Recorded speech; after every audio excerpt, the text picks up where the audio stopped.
तो रथ यात्रा क्यों होती है? इंद्रद्युम्न राजा जिसके यहां भगवान कृपा करके प्रकट हुए।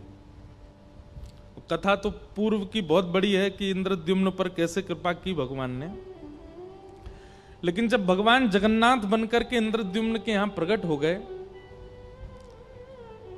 तो इंद्रद्युम्न और उनकी पत्नी का नाम था गुंडीचा। क्या नाम था? गुंडीचा। इतनी सेवा करते थे जगन्नाथ जी की, पुष्प की सेवा, प्रसाद की सेवा, वस्त्र की सेवा, सब अपने हाथों से करते। मतलब राजा अपने राज सिंहासन पर ना जाने कितने दिनों से बैठा ही नहीं है। पूरे दिन कहां रहते हैं? मंदिर में ही रहते हैं। मीराबाई कहती है ना, चाकर रहसूं बाग लगासूं, नित उठ दर्शन पासूं, वृंदावन की कुंज गलिन में हरि की लीला गासूं, श्याम मन चाकर राखो जी, हरि जी मन चाकर राखो जी। तो इंद्रद्युम्न राजा रोज सेवा करते थे जगन्नाथ जी की। एक दिन जगन्नाथ जी प्रसन्न हो गए और प्रसन्न होकर के इंद्रद्युम्न राजा से बोले, कुछ मांगो, तुम्हें कुछ देना चाहता हूं। इतने में पत्नी आकर के भी बैठी तो जगन्नाथ जी बोले, तुम भी मांगो। वैसे तो ऐसा होता है कि दंपति एक वरदान मांगे, लेकिन तुम दोनों अलग अलग मांगो, जो मांगोगे सो दूंगा। इंद्रद्युम्न राजा ने नेत्र बंद करके क्या मांगा, ऐसा आश्चर्यजनक मांगा जगन्नाथ जी से। वो कहता है कि हे नाथ, ऐसी कृपा करना, मेरा वंश वर्धन ना हो, मेरा वंश बस मुझ तक ही रहे, मेरे बाद कोई हो ना। जगन्नाथ भगवान बोले, इंद्रद्युम्न राजा, ये कैसा वरदान मांग रहे हो? सब लोग अपना वंश आगे बढ़ाना चाहते, तुम कहते वंश ही ना बढ़े। इंद्रद्युम्न राजा बोला कि नाथ, मुझे भय है कि जैसा प्रेम, जैसी भक्ति मेरे चित्त में आपके प्रति है, कहीं मेरे बच्चे, उनके बच्चे या कालांतर में जाकर के उनकी पीढ़ी में अगर वो प्रेम नहीं आया तो लोग बाग क्या कहेंगे, ये बिल्कुल जगन्नाथ जी से प्रेम नहीं करते। कौन है? बोले इंद्रद्युम्न राजा का वंशज है। तो मुझे बहुत पीड़ा होगी।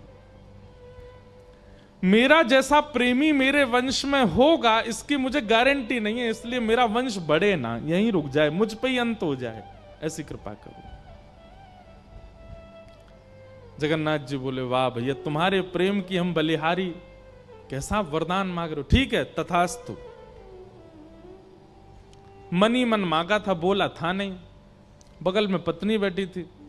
जगन्नाथ जी ने कहा, तुम मांगो, क्या चाहिए? पत्नी ने वरदान मांगा कि मेरी जैसी भक्ति करने वाला, सेवा करने वाला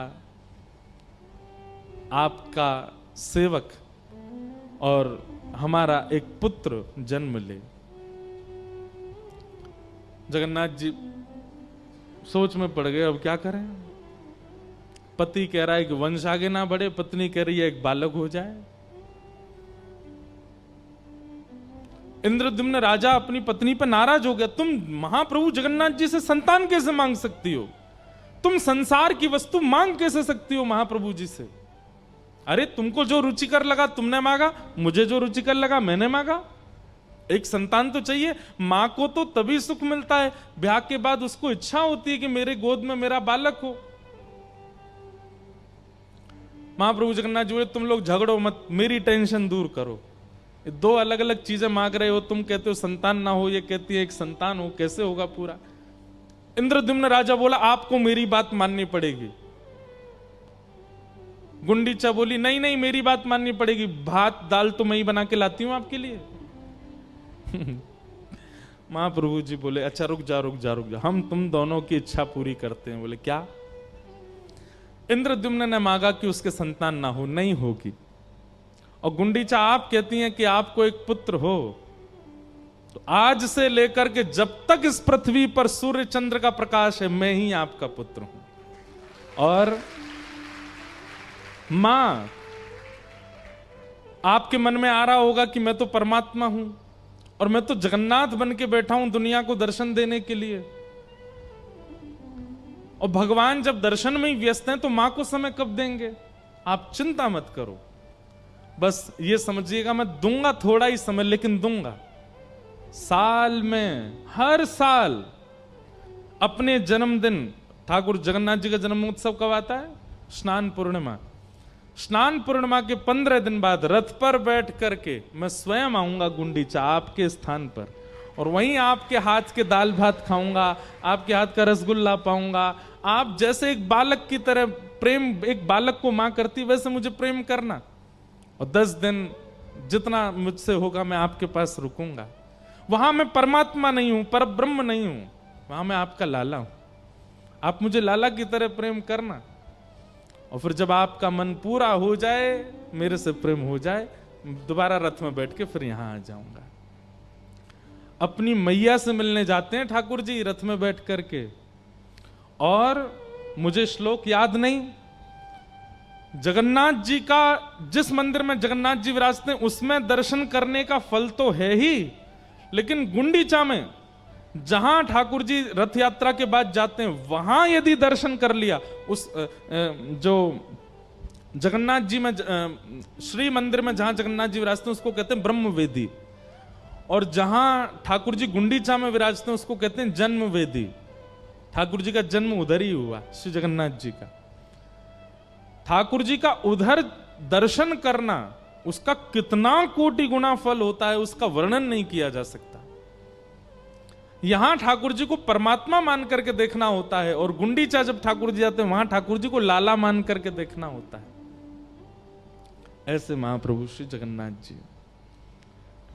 रथ यात्रा जिन भी नगरों में होती है वहां ये निश्चित होना चाहिए। कई जगह क्या होता है, मंदिर से निकले ठाकुर जी, घूम के फिर मंदिर ही आ जाते हैं। रथ यात्रा वैसी ही होनी चाहिए जिस कारण से होती है।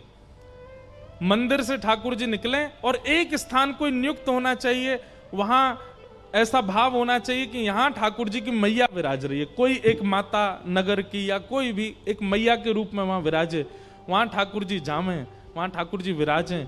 1 घंटा 2 घंटा 4 घंटा शाम तक ठाकुर जी वहीं रहें, वहीं भोग लगे, वहीं शयन करें, और फिर वहां से फिर लौट करके मंदिर आवे। रथ यात्रा का ये क्रम होना चाहिए। ऐसे महाप्रभु हमारे अत्यंत प्यारे दुलारे श्री जगन्नाथ जी को बारंबार प्रणाम। हमने कहा था कि हम नित्य जगन्नाथ जी को प्रणाम करके कथा प्रारंभ करेंगे, क्योंकि कथा के आयोजक यही हैं, श्री जगन्नाथ। बोलो वृंदावन बिहारी लाल की।